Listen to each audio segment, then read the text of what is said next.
नमस्कार, स्वागत है आपका हमारे न्यूज चैनल पर। वक्त हो चला देश और दुनिया की बड़ी खबरों का। डीके शिव कुमार होंगे कर्नाटक के अगले मुख्यमंत्री। कर्नाटक में आयोजित कांग्रेस विधायक दल की बैठक में मुख्यमंत्री पद के लिए डीके शिव कुमार के नाम पर अंतिम मुहर लगा दी गई है। इस बैठक के दौरान सिद्धारमैया ने डीके शिव कुमार के नाम का प्रस्ताव सबके सामने रखा। इस निर्णय के बाद राज्यपाल ने उन्हें सरकार बनाने का आधिकारिक निमंत्रण भी भेज दिया है। डीके शिव कुमार आगामी 3 जून को मुख्यमंत्री पद की शपथ लेंगे, जिससे राज्य में नेतृत्व को लेकर चल रही सभी अटकलें अब समाप्त हो गई हैं। दिल्ली के साकेत में 5 मंजिला इमारत ढही। दक्षिणी दिल्ली के साकेत मेट्रो स्टेशन के पास एक 5 मंजिला इमारत अचानक ढह गई, जिसमें इलाके में हड़कंप मच गया। मलबे के नीचे कई लोगों के दबे होने की आशंका है और घायलों को तुरंत इलाज के लिए अस्पताल पहुंचाया गया। हादसे की सूचना मिलते ही एनडीआरएफ, फायर ब्रिगेड और स्थानीय पुलिस सुबह लगभग पौने 8 बजे मौके पर पहुंच गई। दिल्ली की मुख्यमंत्री रेखा गुप्ता ने हादसे पर दुख जताया और कहा कि युद्ध स्तर पर बचाव अभियान चल रहा है। मलबे में फंसे नागरिकों को सुरक्षित निकालने के लिए सभी एजेंसियां आपसी तालमेल के साथ लगातार काम कर रही हैं। म्यांमार के राष्ट्रपति का भारत दौरा। म्यांमार के राष्ट्रपति एक महत्वपूर्ण अधिकारी दौरे पर भारत की राजधानी नई दिल्ली पहुंचे। इस दौरे के दौरान उन्होंने भारत के विदेश मंत्री डॉक्टर एस जयशंकर के साथ उच्च स्तरीय मुलाकात की। इस द्विपक्षीय बैठक का मुख्य ध्यान दोनों देशों के बीच व्यापारिक संबंधों और आर्थिक सहयोग को बढ़ावा देने पर केंद्रित रहा। इसके साथ ही सीमा सुरक्षा को मजबूत करने और साझा सीमा को सुरक्षित बनाने पर व्यापक चर्चा हुई। बैठक के दौरान भारत और म्यांमार के बीच रक्षा सहयोग को भी विशेष प्राथमिकता दी गई।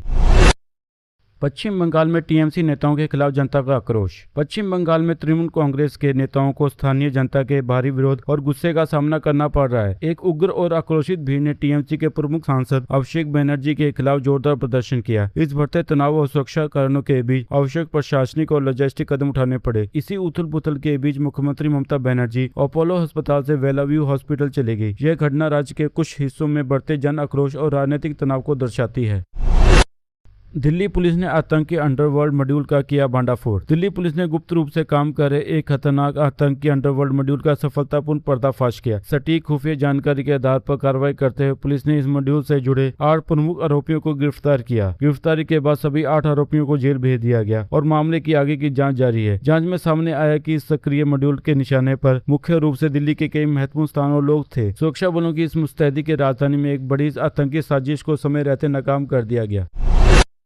परमाणु केंद्रों को लेकर अमेरिका और ईरान के बीच भारी तनाव। अमेरिका और ईरान के बीच बढ़ते सैन्य तनाव के कारण वैश्विक स्तर पर चिंता काफी बढ़ गई है। अमेरिका ने ईरान के 3 प्रमुख परमाणु केंद्रों पर हमला किया। डोनाल्ड ट्रंप इन केंद्रों में जमीन के नीचे दबे इनरिच यूरेनियम को बाहर निकालने की अपनी जिद पर अड़े हुए हैं। दूसरी ओर ईरानी अधिकारियों का कहना है कि वो फिलहाल इस युद्ध को समाप्त करने पर ध्यान केंद्रित कर रहे हैं। हालांकि ईरानी राष्ट्रीय सुरक्षा समिति के प्रमुख इब्राहिम अजीजी ने स्पष्ट किया कि ईरान अपनी शर्तें तय करेगा और मुफ्त में कुछ नहीं देगा। भारत इस पूरे घटनाक्रम पर पैनी नजर बनाए हुए है और उसकी नीति स्पष्ट है कि तनाव की बजाय व्यापार और वैश्विक शांति पर ध्यान केंद्रित किया जाना चाहिए।